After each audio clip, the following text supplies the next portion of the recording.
बिस्मिल्लाहिर्रहमानिर्रहीम। आज हम डिस्कस करेंगे कि पेरेंट्स और जो चिल्ड्रन हैं उनका जो गैप है वो किस तरीके से बच्चों की पर्सनैलिटी के लिए नुकसानदेह होता है। कि अगर माँ बाप और बच्चों में कोई गैप रह जाता है, उनकी फीलिंग्स, उनकी वो शेयरिंग आपस में प्रॉपर तरीके से नहीं होती, तो उससे कौन कौन से प्रॉब्लम्स जो है वो क्रिएट होते हैं।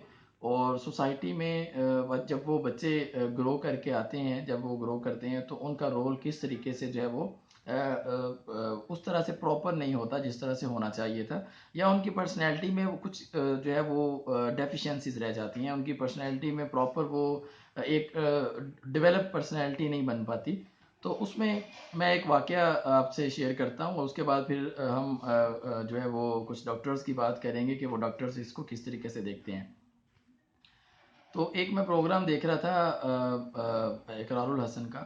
तो उसमें एक स्टूडेंट थी, जिसने फीमेल स्टूडेंट थी, जिसने उसको ज्वाइन किया और उसने कहा कि मैं अपनी लाइफ का जो है वो वाकया लोगों के साथ शेयर करना चाह रही हूँ। तो उसने बताया ये कि नाइन्थ क्लास में उसने मैक्सिमम मार्क्स जो बोर्ड में थे वो गेन किए। तो मार्क्स के बाद उसने, घर वालों ने कहा कि हम आपको जो है वो क्या गिफ्ट करें। तो उसने इंसिस्ट किया कि मुझे आप जो है वो मोबाइल फ़ोन ले दें। तो बहरहाल जिस तरह से हमारे यहाँ नॉर्मली होता है कि पेरेंट्स ने उसको कहा कि मोबाइल से आपका टाइम वेस्ट होगा और आपकी जो स्टडी है वो डिस्टर्ब होगी। लेकिन उसने जो है वो उन बहरहाल ज़िद की, जिसकी वजह से पेरेंट्स ने उसको जो है वो मोबाइल फ़ोन ले दिया। अब जब उसको मोबाइल फ़ोन लेके दिया तो वो स्टूडेंट ये कहती है कि मुझे ना कुछ अननोन नंबर से मैसेजेस आना शुरू हुए। तो जब वो अननोन नंबर से मैसेजेस आए तो उसने रिस्पॉन्स नहीं किया ना उन मैसेजेस को। लेकिन एक दिन वो कहती है कि मैं तंग आ गई, तो मैंने उसको एक नंबर पे रिस्पॉन्स किया गुस्से से। तो जैसे ही मैंने उस पर रिस्पॉन्स किया तो हुआ ये कि मैंने नंबर ब्लॉक कर दिया। तो उसके बाद डिफरेंट जो नंबर थे उसने यूज़ किए, तो मुझे उससे वही उस तरीके से जो है वो मैसेजेस आते थे। तो अल्टीमेटली हुआ ये कि मैं गुस्से से बात मैंने की, लेकिन स्टार्ट में मैंने बात नहीं की, बाद में मैंने गुस्से से बात की। उसके बाद आस्ता आस्ता जिस तरीके से वो लोग जो है वो डिट्रैक हो जाते हैं या ट्रैप हो जाते हैं, तो बहरहाल उसकी बातचीत शुरू हो गई। तो वो कहती है कि जब मेरी बातचीत शुरू हुई तो मैं जो है, मेरा इंटरेस्ट स्टडी में नहीं था रहा उस तरह से।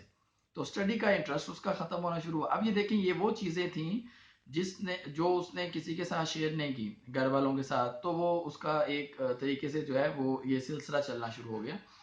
तो फिर वो कहती है कि मैं घर से एकेडमी जाती थी, लेकिन मैं अपने वो जो जिसके साथ बातचीत हो रही थी उस फ्रेंड के साथ चली जाती थी घूमने फिरने।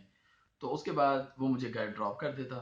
तो वो ये सिलसिला जो है वो चलता रहा। फिर उसने ये कहा कि इवन कि ये भी होता था कि मैं उसके साथ ना फ्लैट पे जाना शुरू हो गई। तो वहाँ पे उसने मेरी कुछ वीडियोस बना ली। तो जब उसने वो वीडियोस बनाई तो वो मुझे ब्लैकमेल करता था। तो अब जब वो मुझे ब्लैकमेल करता था तो मुझे जो था वो ना चाहते हुए भी उसके साथ जाना पड़ता था। तो अब जब वो मैं जा रही थी उसके साथ वहाँ फ्लैट पे, तो कुछ ऐसी वहाँ पे चीज़ें हुई कि जिसके बाद मेरी जो लाइफ थी, या वो जो एक समझ लें कि जो इज्जत का एक होता है, वो उन उन चीज़ों के ऊपर जो थे वो क्वेश्चंस उठना शुरू हुए। मैं अंदर ही अंदर ये सोच रही थी कि ये ठीक नहीं है। तो उसके बाद ये हुआ कि एक दिन ऐसा हुआ कि वो मैं उसके साथ फ्लैट पे गई, तो वहाँ उसके फ्रेंड्स भी थे। तो उसके बाद वहाँ जो भी हुआ वो सब कुछ एक इंसान की लाइफ को तबाह करने वाली चीज़ें थी। लेकिन उसके बाद मैंने ये इरादा बनाया था कि अब मैं मीडिया पे आके लोगों को, स्टूडेंट्स को, इस एज में जो लोग ग्रो कर रहे होते हैं उनको ये बात बताऊं कि ये वाले जो प्रॉब्लम्स हैं ये बेसिकली इन लोगों से बचें, और अपना जो आपका कोर ऑब्जेक्टिव है उस पर आप फोकस करें। तो उसके बाद वो जो प्रोग्राम था उसमें एक साइकोलॉजिस्ट थी जिसने बड़े एक अच्छे तरीके से कुछ पॉइंट्स हाईलाइट किए। उन्होंने कहा कि ये जो प्रॉब्लम था ये सोसाइटी में बहुत से लोग फेस कर रहे हैं, बहुत से बच्चे ये प्रॉब्लम फेस कर रहे हैं, लेकिन इसकी वजूहात क्या है। उसकी उसने मेन जो वजह बताई वो ये थी कि जब पेरेंट्स बच्चों को टाइम नहीं देते, जब उनमें पेरेंट्स और बच्चों में जब गैप आना शुरू होता है, तो वहां से ये प्रॉब्लम्स शुरू होते हैं। जैसे उन्होंने एक छोटी सी एग्जांपल दी कि एक बच्चा जब छोटा होता है तो वो हर बात अपने माँ बाप को बताता है, अपने वालिदैन को हर चीज उनके साथ शेयर करता है। लेकिन जैसे ही बच्चा थोड़ा सा ग्रो करता है, थोड़ा सा बड़ा हो जाता है, तो पेरेंट्स के पास उसको देने के लिए टाइम नहीं होता। तो उससे प्रॉब्लम्स आना शुरू हो जाते हैं। जैसे स्कूल से बच्चा घर आया, तो घर आके वो पहले दिन बताएगा कि आज क्लास में इतने लोग थे, स्कूल में मैंने ये किया, मुझे जो मेरा टीचर था या टीचर थी उसने मुझे ये असाइनमेंट दी, ये टास्क दिया, वो मैंने कर लिया, मुझे जो है वो ये डायरी पे ये काम मिला, ये सारी की सारी छोटी छोटी, ये मैंने ड्राइंग बनाई है, ये मैंने काम करना है, कल मैंने ये चीज़ लेके जानी है। तो ये वो छोटी छोटी चीज़ें थी उसने घर आके बताई हैं, और उसकी जो मदर थी उसने बड़े आराम से सुने क्योंकि फर्स्ट डे था। अब जैसे जैसे उसका नेक्स्ट जो क्लासेस थी चलती गई हैं, अब वो डेली आके ऐसी ही चीजें बता रहा है।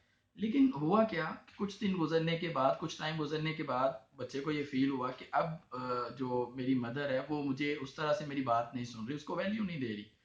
तो उससे क्या होगा कि आस्ता आस्ता अब वो शेयरिंग कम करेगा। तो जैसे ही वो शेयरिंग कम, क्योंकि हमने उसको अलाउ किया है ना कि वो अब या तो किसी और से शेयरिंग करे या फिर अपनी फीलिंग्स को दबाना शुरू कर दे, तो उसकी फीलिंग्स फीलिंग्स जो है वो डिप्रेस होना शुरू हो जाती हैं। तो जैसे आप इस तरह के लेवल पे जाते हैं कि एक बच्चा आपसे शेयर करना चाह रहा है चीजें, आप उसको टाइम नहीं दे पा रहे, तो वो ये समझेगा कि मुझे शायद वैल्यू नहीं दे रहे, मुझे इंपॉर्टेंस नहीं मिल रही।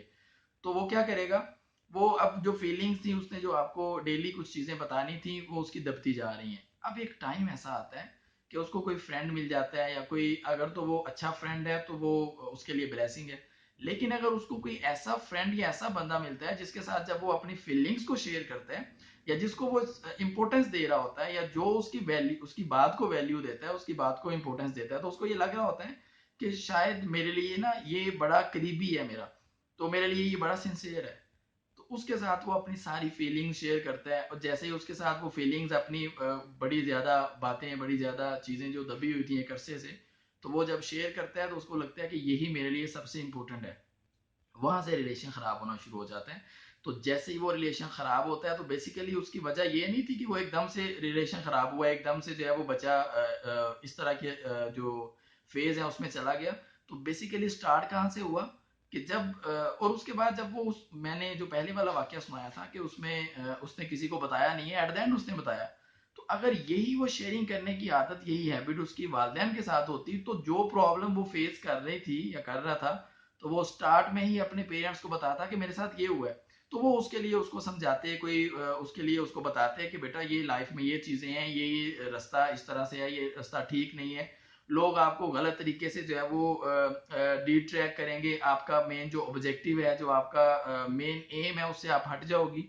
तो आपका सारी की सारी उससे जो इस तरह के प्रॉब्लम जब आते हैं लाइफ में, तो बेसिकली लाइफ डिस्टर्ब हो जाती है।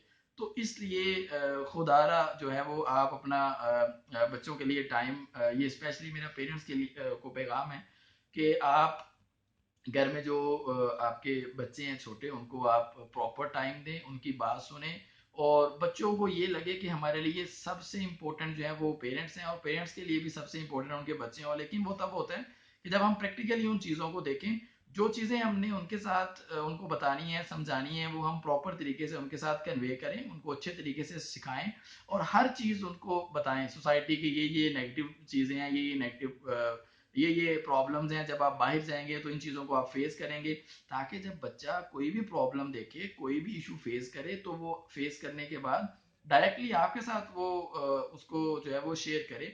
और जब तक वालदेन के साथ बच्चा चीज़ों को शेयर करता रहता है, तो उसकी पर्सनैलिटी डेवलप होती है, उसमें इम्प्रूवमेंट्स आती हैं। लेकिन जब वो गलत लोगों के साथ शेयरिंग करेगा और उनको अपना जो है वो बेहतर समझ रहा होगा अपनी तरफ से, तो उससे लाइफ भी डिस्टर्ब होगी, और वो जो है वो ट्रैप हो जाएगा, और बहुत सारे ऐसे प्रॉब्लम्स में चला जाएगा कि उसके जो मेन ऑब्जेक्टिव्स थे, उन ऑब्जेक्टिव से भी वो हट जाएगा, और जो उसका एक लाइन सेट हुई हुई थी, उस लाइन को दोबारा से सेट करना उसके लिए बड़ा मुश्किल होगा।